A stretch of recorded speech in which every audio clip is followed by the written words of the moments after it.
বিভিন্ন দাবিতে আজও সাভার ও আশুলিয়ায় শ্রমিক বিক্ষোভ দেখা দিয়েছে। পরিস্থিতি নিয়ন্ত্রণে সেনাবাহিনী রাস্তায় টহল দিচ্ছে। এই ঘটনায় প্রায় 40টিরও বেশি কারখানা আজকের জন্য সাধারণ ছুটি ঘোষণা করা হয়েছে। নিজস্ব প্রতিবেদক আবুল কালাম আজাদের প্রতিবেদনে দেখুন বিস্তারিত।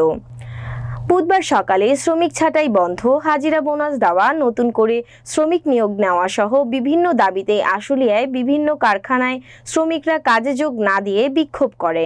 এ সময় তারা রাস্তা অবরোধ করে বিক্ষোভ করেন। পরে পুলিশ গিয়ে শ্রমিকদের সরিয়ে দেয়। টানা 5 দিনের এই শ্রমিক বিক্ষোভে সাভার, আশুলিয়া ও ধামরাইয়ের তৈরি পোশাক কারখানাগুলোতে অস্থিরতা বিরাজ করছে। উৎপাদনে এক ধরনের ভাটা পড়েছে।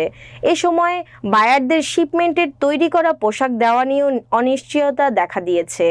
এদিকে সকাল থেকে আশুলিয়ার ইপিজেডের পুরাতন ও নতুন জোনের কারখানাগুলোতে উৎপাদন সচল রাখতে দলীয় নেতাকর্মীদের নিয়ে অপ্রীতিকর ঘটনা এড়াতে পাহারা বসিয়েছে আশুলিয়া থানা বিএনপির সাধারণ সম্পাদক আব্দুল গফুর।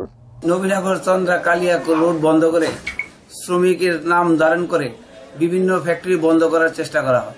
আমরা চাচ্ছি এই শ্রমিকরা যারা কাজ করে তারা ফ্যাক্টরির ভিতরে কাজ করে, তাদের তো রাস্তায় কোনো কাজ নেই। আমরা মনে করি এইটার পিছনে গভীর ষড়যন্ত্র আছে, যারা গভীর ষড়যন্ত্র করে এই গার্মেন্ট শিল্পকে ধ্বংস করতে চায়, আমাদের জাতীয় সম্পদকে নষ্ট করতে চায়।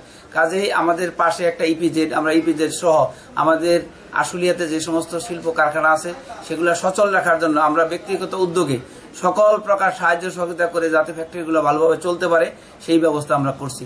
আমরা যতদিন পর্যন্ত আইন শৃঙ্খলার উন্নতি না হবে ততদিন পর্যন্ত আমরা মাঠে থেকে এই ফ্যাক্টরি ইন্ডাস্ট্রি, যত রকমের ইন্ডাস্ট্রি আছে সকলকে আমরা সাহায্য এবং সহযোগিতা করব।